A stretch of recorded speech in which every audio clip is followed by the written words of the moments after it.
because I tried playing the video and it wasn't coming. You can unplug that at any time if it's not working. Well, I did.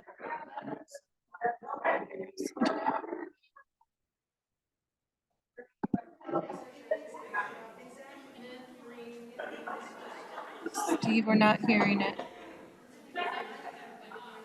I can see the sound on the laptop is muted.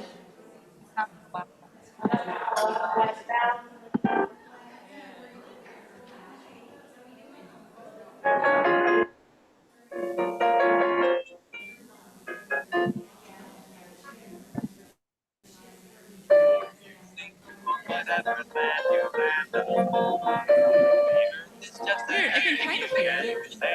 I can hear it. But We can I hear know it. every Can't rock hear it. and Speak tree.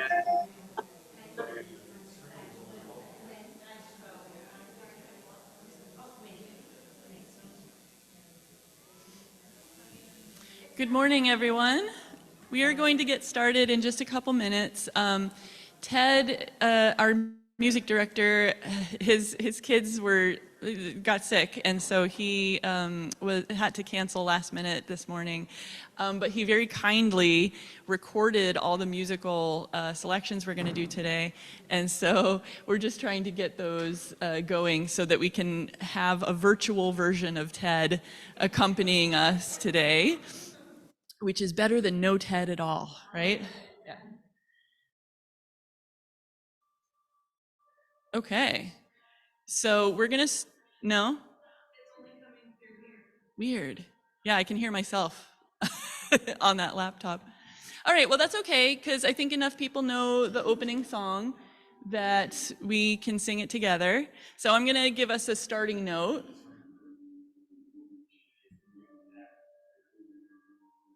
Okay. She does?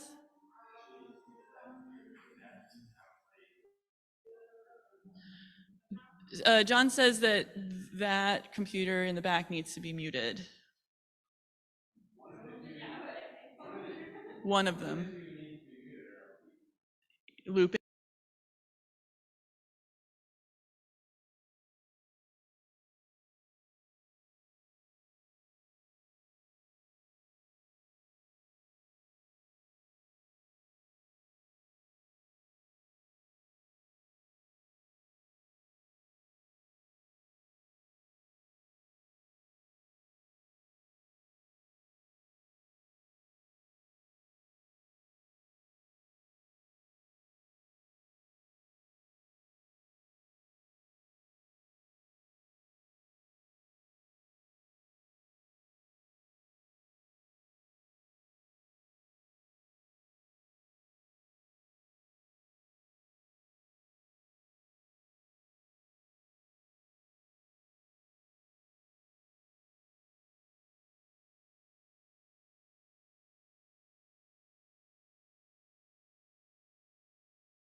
And all the other harmonious singers today. So let me get to my script here. So good morning, everyone. I'm Megan Rancier, and I will be presenting service today along with my husband, John Schutze. But John will be reading material prepared by Kevin McCluney. So we've got a couple of virtual presences in service today, and it's a collaboration between all of us. Tina and Steve are providing technical assistance. Thank you, Tina and Steve. Ted is our music director, and he, again, very kindly recorded those selections for us, which we may or may not use. Okay, so please be aware we are recording this service and it will be posted on our YouTube page. For privacy, we do pause recording during Joys and Concerns, and at the end of service, after we extinguish the chalice, we will have announcements. We gather today to foster our understanding of our place in the universe, embracing the worth and dignity of all, supporting justice, equity, and peace in our world, accepting one another as we search for meaning, and respecting the connectedness of all life. If this is your first visit to MVUUC, I see a couple new faces, or one at least, but relatively new faces, a couple new. Please note we are a diverse group with varying interests and beliefs, and our services are varied in format, tone, and topic. We encourage you to attend or view several services to gain a good understanding of our congregation. Also, can someone hold up a blue card? Please complete, there you go. Hey, we got 5. Yeah, all right, thank you. Please complete a blue information card located in the pockets on the back of the chairs so we can learn about you and answer any questions you might have. You can leave your completed cards at the assistance table in the back or on the greeting table next to the water fountain. If you'd like to get our weekly email newsletter, please email us at news@mvuuc.org. Let's take a moment to reconnect. Think about all your friends at MVUUC, both in this room and wherever they are. Greet them here in person, or if you're here in Zoom, leave a comment in the Zoom chat box. So let's reconnect with one another for the next 30 seconds or so. Go for it.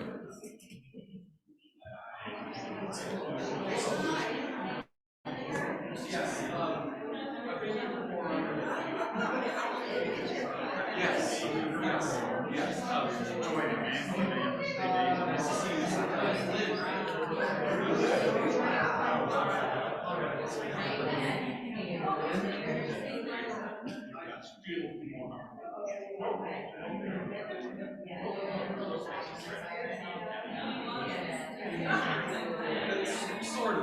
I've been here a few times in previous years, but I've changed my name to just don't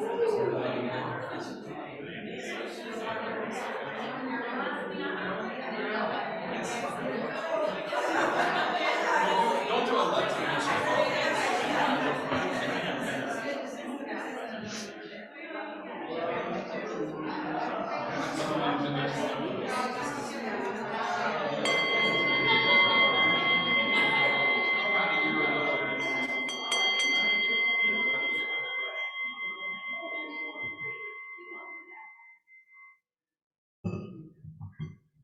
Okay, great. Our chalice will be lit today by Marilyn Bolus. Please join me in reading these words by Ellen Hamilton for the lighting of the chalice. They appear on the screen, and for our Zoom attendees, they will appear in the Zoom chat box. So, along with me. In faith together, we light this small scrap of light, symbol of Grandfather Sun's enormous power, whose energy burns so brightly in these days of deep summer, catapulting the leaves and vines, vegetables, flowers, and fruits to astonishing size, lengths, and heights, spilling over the tops of cages, walls, and trellises, delighting and nourishing all beings. We bask in the warmth and heat of these days with lightened hearts and quickened senses, in gratitude and in faith. Good, that was a long one. We did a good job. So the original idea was to sing the song Colors of the Wind from the very problematic Disney film Pocahontas, and we even talked about it in the Sunday Service Committee, and I was like, okay, I have a lot of issues with the film, but the song actually speaks very well to the theme of today. So if you've heard this song, I'm sure you can imagine it in your mind, and it is kind of a complicated one. So yeah, so sing along if you want to. We'll see if this works.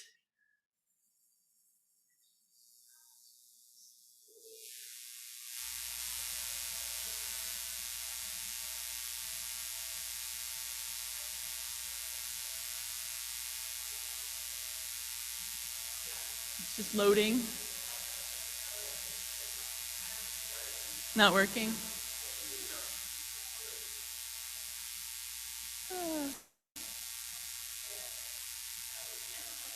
Okay. Well, That's okay, because we can imagine the melody, and like I said, it's kind of a tough song, so I'm not gonna sing it solo for you. But if we just can, yeah, all right.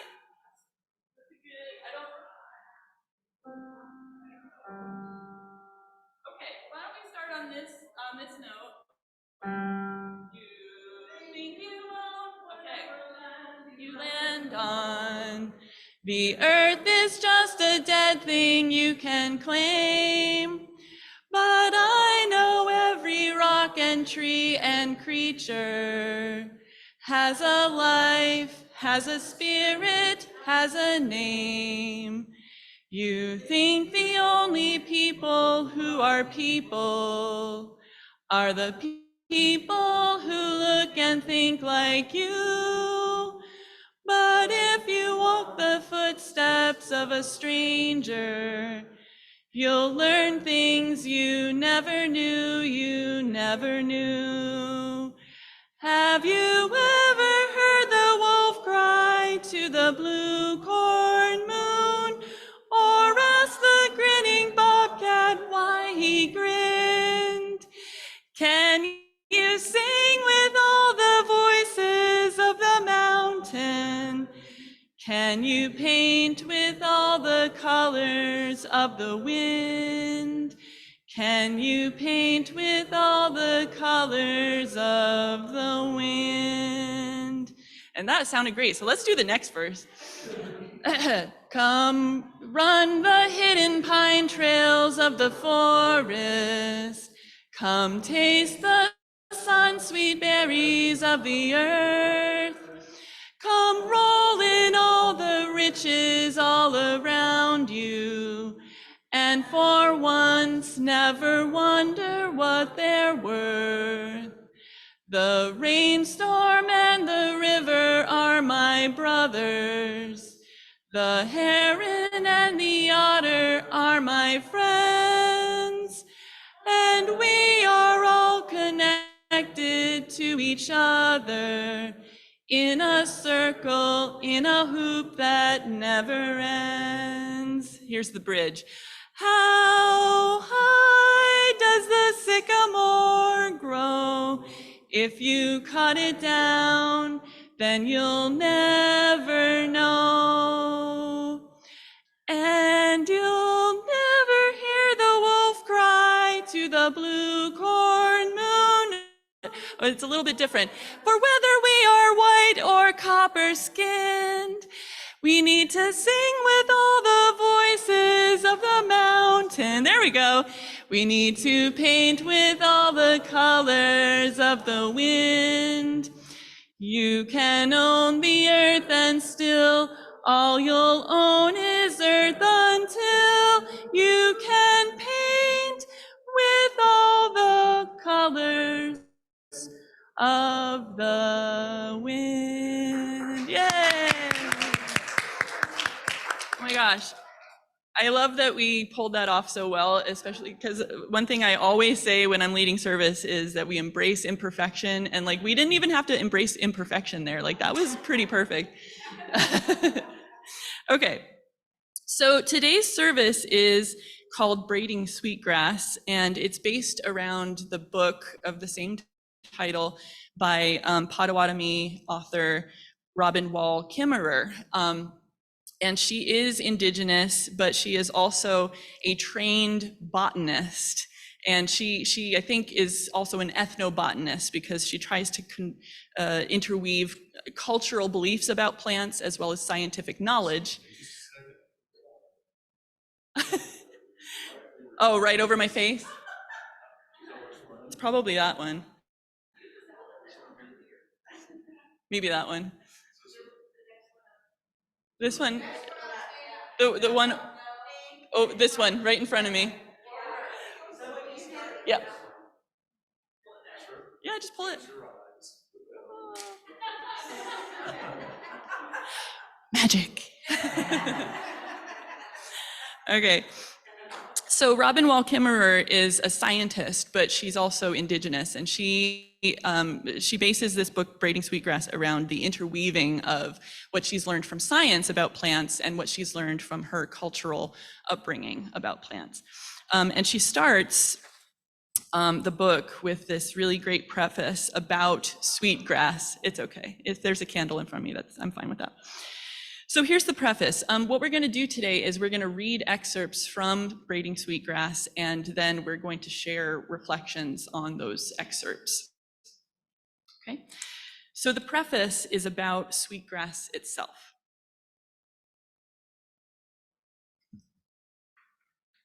And actually, Tina, you can go ahead and go to the next slide. There we go. Hold out your hands and let me lay upon them a sheaf of freshly picked sweetgrass, loose and flowing like newly washed hair. Golden green and glossy above, the stems are banded with purple and white where they meet the ground. Hold the bundle up to your nose.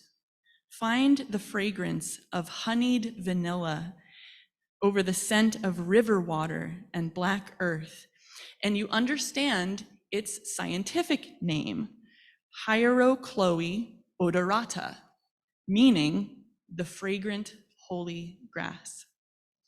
In our language, it is called wingashik, the sweet-smelling hair of Mother Earth.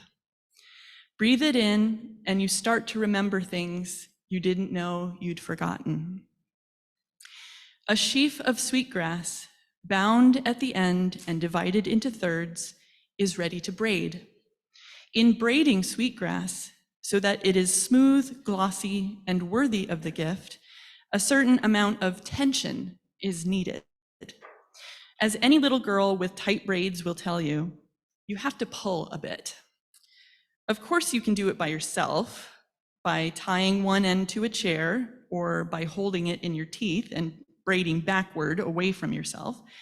But the sweetest way is to have someone else hold the end so that you pull gently against each other, all the while leaning in, head to head, chatting and laughing, watching each other's hands, one holding steady while the other shifts the slim bundles over one another, each in its turn.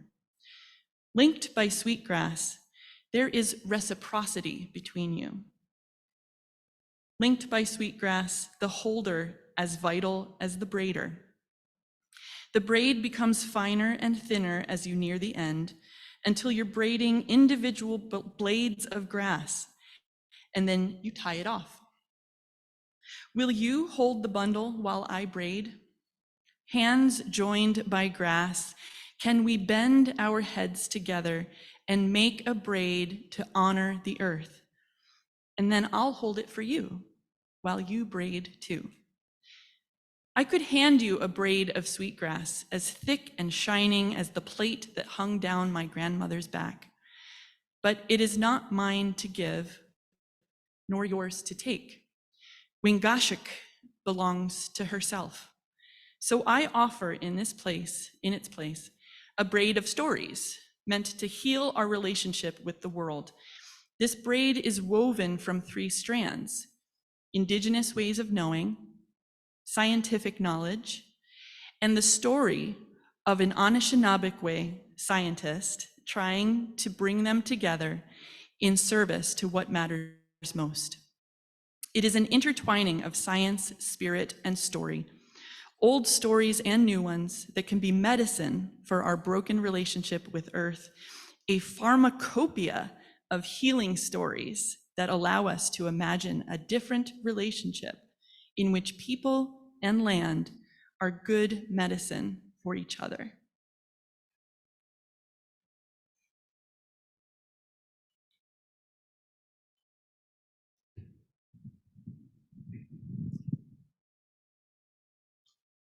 Sure, Steve will let me know if this is working okay.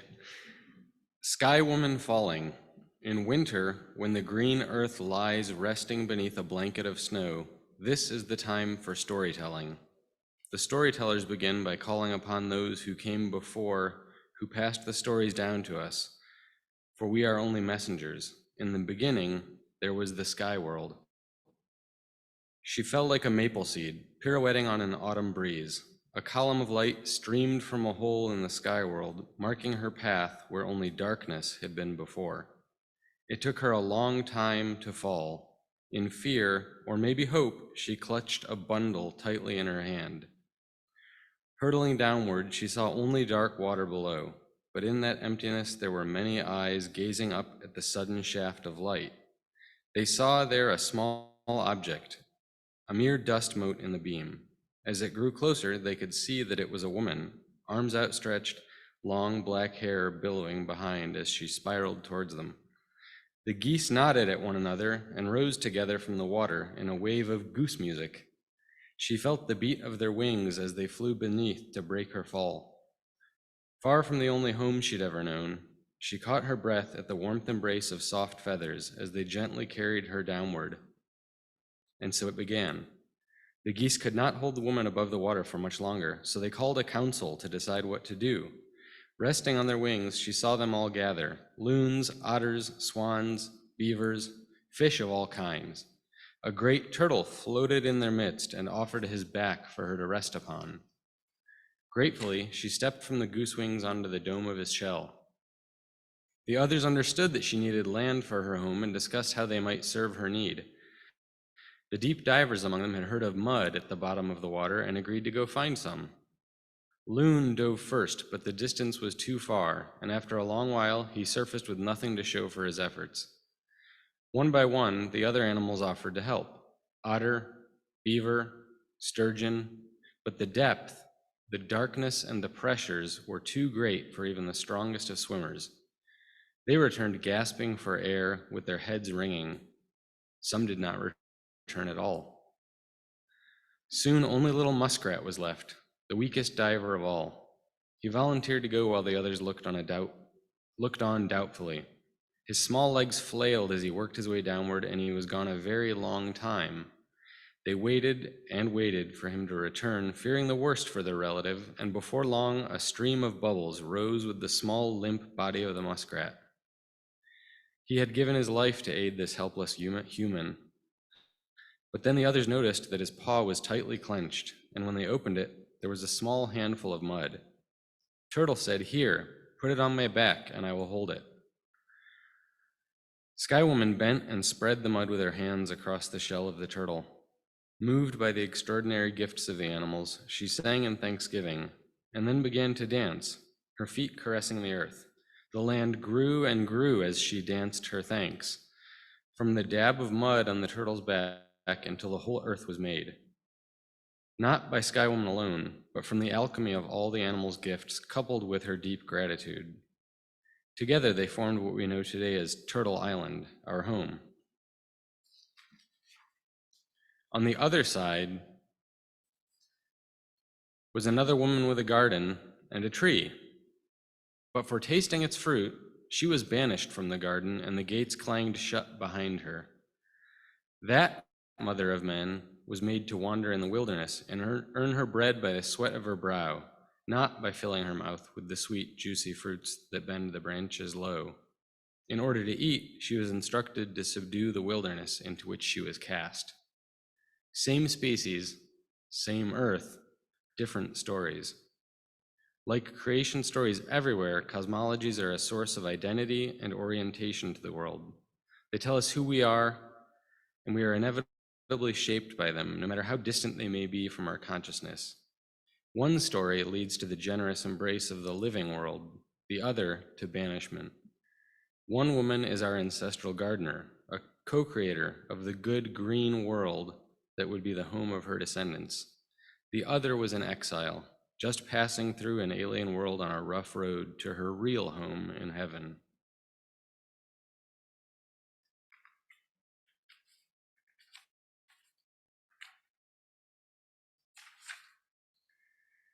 Creation stories can have a powerful influence on the way we perceive our world. This passage from Braiding Sweetgrass highlights some differences between the stories of Christians and the indigenous tribes of the Great Lakes region. At its best, Christian theology can inspire people to be good stewards of the earth. But unfortunately, not everyone sees this message. Christian theology often views humans as separate from nature and ruling over it. If one is aware of the damage humans have caused, it can be easy to think that this is the only possibility, and humans are fundamentally flawed and destined for environmental destruction.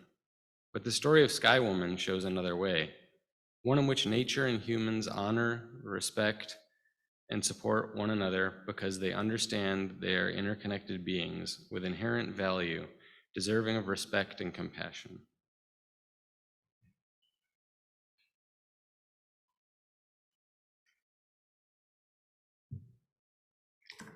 Thanks, John and Kevin.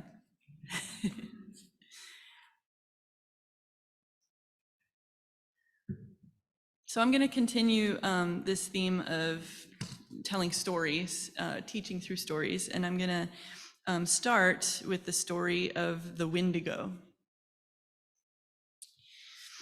The Wendigo is the legendary monster of our Anishinaabe people, the villain of a tale told on freezing nights in the North Woods.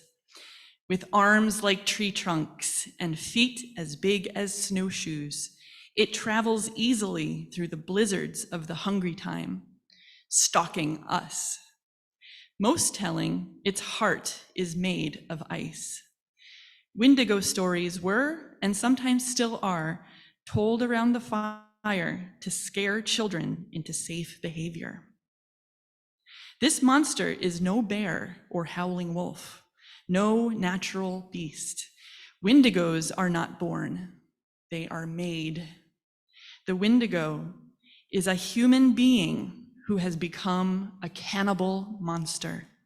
Their bite will transform victims into cannibals too. When the madness of hunger and isolation rustled at the edge of winter lodges, Wendigo stories reinforced the taboo against cannibalism. Succumbing to such an urge doomed the gnawer of bones to wander as a Wendigo for the rest of time. It is said that the Wendigo will never enter the spirit world, but will suffer the eternal pain of need, its essence a hunger that will never be sated. The more a Wendigo eats, the more ravenous it becomes. It shrieks with its craving, consumed by consumption, its mind a torture of unmet want. Wendigo is more than just a mythic monster intended to frighten children. Creation stories offer a glimpse into the worldview of a people, of how they understand themselves, their place in the world, and the ideals to which they aspire. The collective fears and deepest values of a people are also seen in the monsters they create. Born of our fears and our failings, Wendigo is the name for that within us that cares more for its own survival than for anything else.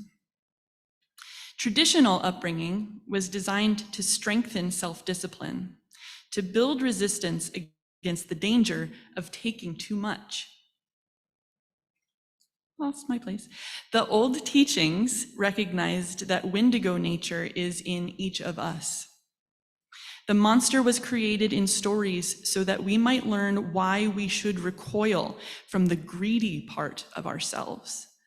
This is why Anishinaabe elders like Stuart King remind us to acknowledge the two faces, the light and the dark side of life, in order to understand ourselves. See the dark and recognize its power, but do not feed it. The very word Wendigo, according to Ojibwe scholar Basil Johnston, comes from roots meaning fat excess or thinking only of oneself. Johnston and many other scholars point to the current epidemic of self-destructive practices, addiction to alcohol, drugs, shopping, technology, gambling, and more, as a sign that Wendigo is alive and well. In Ojibwe ethics, Steve Pitt says, any overindulgent habit is self-destructive, and self-destruction is Wendigo. Just as Wendigo's bite is infectious, we all know too well that self-destruction drags along victims in our human families. as well as in a more than human world. The native habitat of the Wendigo is the North Woods, but the range has expanded. As Johnston suggests, multinational corporations have spawned a new breed of Wendigo that insatiably devours the Earth's resources, not for need, but for greed. The footprints are all around us once you know what to look for. Cautionary Wendigo tales arose in commons-based society where sharing was essential to survival, and greed made an individual dangerous to the whole. In the old times, individuals who endangered the community by taking too much for themselves were counseled and then ostracized. If the greed continued, they were eventually banished. The Wendigo myth may have arisen from the remembrance of the banished, doomed to wander hungry and alone, wreaking vengeance on the ones who spurned them. It is a terrible punishment to be banished from family, community, and the web of reciprocity. No one to share with you, and no one for you to care for. We've accepted banishment even from ourselves when we spend our beautiful, utterly singular lives on making more money to buy more things that feed but never satisfy. It is the Wendigo way that tricks us into believing that belongings will fill our hunger when it is belonging that we crave. The fear for me is far greater than just acknowledging the Wendigo within. The fear for me is that the world has been turned inside out, the dark side made to seem light. Indulgent self-interest that our people once held to be monstrous is now celebrated as success. We are asked to admire what our people viewed as unforgivable. The consumption-driven mindset masquerades as quality of life, but eats us from within.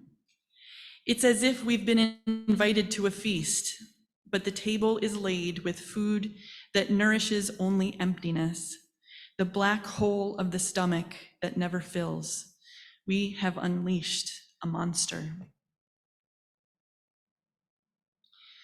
So there's the problem. What are some possible solutions? This is where we get into something called the honorable harvest.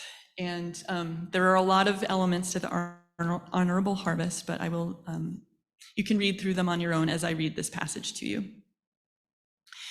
The indigenous canon of principles and practices that I've been taught and that govern the exchange of life for life is known as the honorable harvest.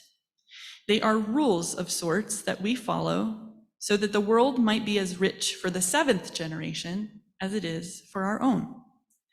The honorable harvest governs our taking, shapes our relationships with the natural world, and reins in our tendency to consume. While the details might be different in various cultures and ecosystems, the fundamental principles are nearly universal among peoples who live close to the land. The guidelines for the honorable harvest are not written down or even consistently spoken of as a whole. They are reinforced in small acts of daily life. But if you were to list them, they might look something like this. Know the ways of the ones who take care of you, so that you may take care of them. And I'll just add, elsewhere in the book, she points out that in a lot of indigenous languages, the word for plants or plant life means the ones who take care of us. Second, introduce yourself. Be accountable as the one who comes asking for life. Ask permission before taking. Abide by the answer, even if that answer is no. Never take the first, never take the last. So if you walk up to an apple tree, right, and you see the first ripe apple of the season, you're not supposed to take it. You're supposed to wait until there are enough ripe apples, that you're not taking the only one. And similarly, if you walk up to the tree and there's only one ripe apple left, you should leave it for the next person, whether that's a human person or a more than human person, as she says. Take only what you need. Take only that which is given. John has an approach to picking tomatoes, for example. He says, I only want to pick the ones that fall right off in my hand. And that's kind of like the sign that the tomato wants to be picked. So like, yeah, take only that which is given. You shouldn't have to wrench it from the earth, in other words. Never take more than half, leave some for others. I'll talk more about that one a little bit later. Next, harvest in a way that minimizes harm. Use the harvest respectfully.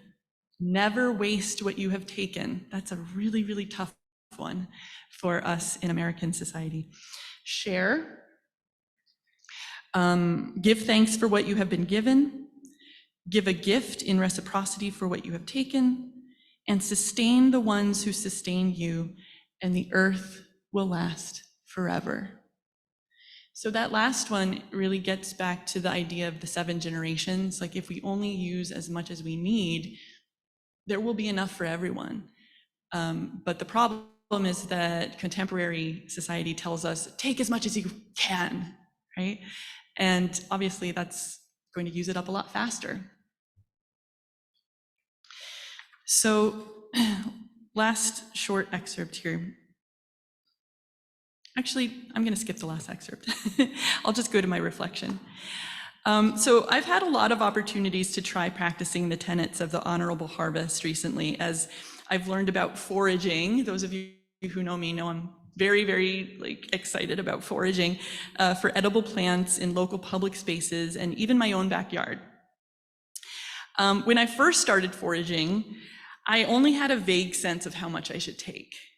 My first impulse was to take as much as I could. And why wouldn't I? I was the one that found it, so why wouldn't I claim it? I felt I could claim it, that I had the right to claim it. But learning about the honorable harvest principles shifted my thinking profoundly. And depending on the plant that you're foraging, there are a lot of possible variations in the rules for collecting edible plants honorably. For example, if you're hunting for mushrooms, in addition to never taking more than half, you are supposed to leave enough behind so that the mushroom can reestablish itself in a later season. So it's not even just about sharing with other people or other animals that might want to eat it. It's about helping that mushroom, that plant, to survive to the next season. I've tried to incorporate more of a friendly relationship with the plants I forage from, and even the ones growing in the vegetable garden, treating them with consideration and sometimes even talking to them, I'll admit it. As a thank you, I offer water, or if I don't have any water, I sing them a song in return for what the plants give to me. And it feels more like an equal exchange that way. Part of a gift economy based on an assumption of abundance, rather than a market economy built on the assumption of scarcity. And this is something that the author Robin Wall Kimmerer talks about in a separate article called The Serviceberry, an Economy of Abundance. And I have to say, the serviceberry is one of my favorite things to forage, and I have this author to thank for thinking about it. So I'm still learning to incorporate the honorable harvest ideals into my daily interactions with plants, but doing so has really opened my eyes to the principle of interdependence. Respect for the interdependent web of being is, of course, our current 7th UU principle, and interdependence will soon become a principle in its own right, assuming the Article 2 revisions are approved by the UUA. We really do fool ourselves if we think even for a moment that we can survive without our plant and animal relatives who sustain us.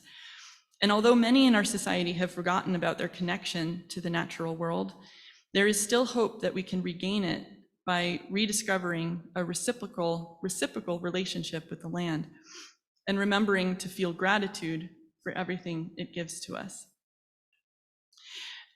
And I'll close with another quote from Robin Wall Kimmerer. Gratitude is a powerful antidote to the Wendigo psychosis. Gratitude celebrates the cultures of reciprocity, where wealth is understood as having enough to share, and riches are counted in mutually beneficial relationships. Besides, gratitude makes us happy. End quote. May it be so. So I think what we'll do is we'll just go ahead and do the offertory. If we don't have a company, because that hymn is lesser known and I don't feel comfortable leading it a cappella, and we don't have it recorded on our piano. So we'll just move into the offertory. Now we pass our offertory basket. Visitors, we welcome you to donate cash or use the QR code on the screen. You are also welcome to pledge, become a member, and pledge to the congregation. There are yellow cards in the pockets of the back of the chairs that indicate pledge support and electronic donations, and you can place those in the offertory basket. We encourage anyone that believes in our mission to consider becoming a member and to pledge support. Please email news@mvuuc.org if you are interested in learning about the benefits of becoming a member and how to pledge. I will also just note all these plants that are here at the front came from our land here at MVUUC. So a lot of the stuff that is in here in this vase came from the prairie area. We have goldenrod and ironweed and lamb's quarters and wild strawberry, oak leaves and maple leaves. And a lot of these are plants that the author talks about in this book. And over here, I have vegetables that came from our garden as a reminder that we do have an abundance of vegetables available back there. And I will remind you about that so that you take some home. So now is the time for the sharing of joys, concerns, and milestones. Tina, please stop recording at this time.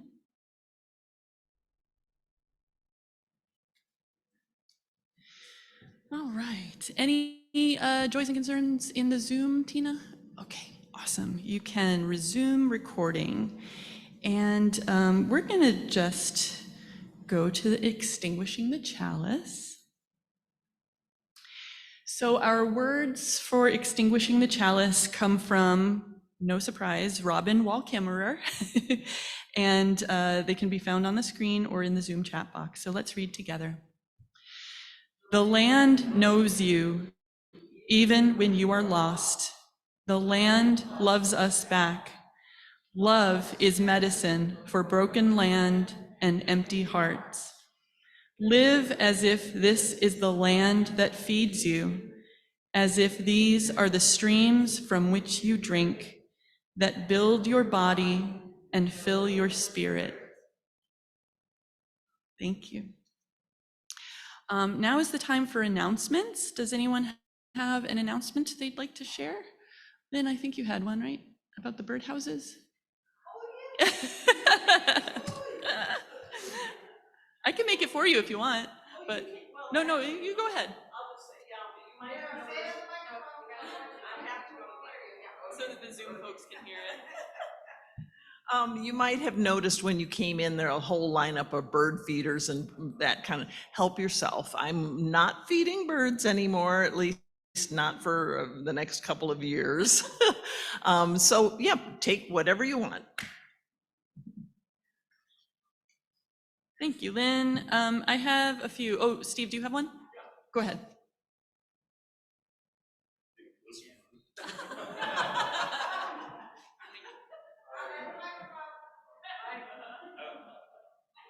Damn candles. Jeez, they're everywhere. These are a lot of fun for about a week. And then after that, they were less fun. So I hope you will, everybody stand. I want you to help me take down some candles. And then right now, stand up, stand up. I know you think they're floating thanks to some mystery. Don't pull on them yet. I have a couple tips.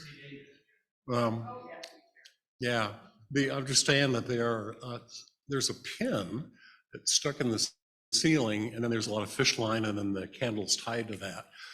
So the proper procedure is to grab the candle, close your eyes, hold your head down, and slowly pull until it comes loose. Because the pin could come down and poke you in the eye. You're doing that. And after you've done the first one, you can do another one if you like. And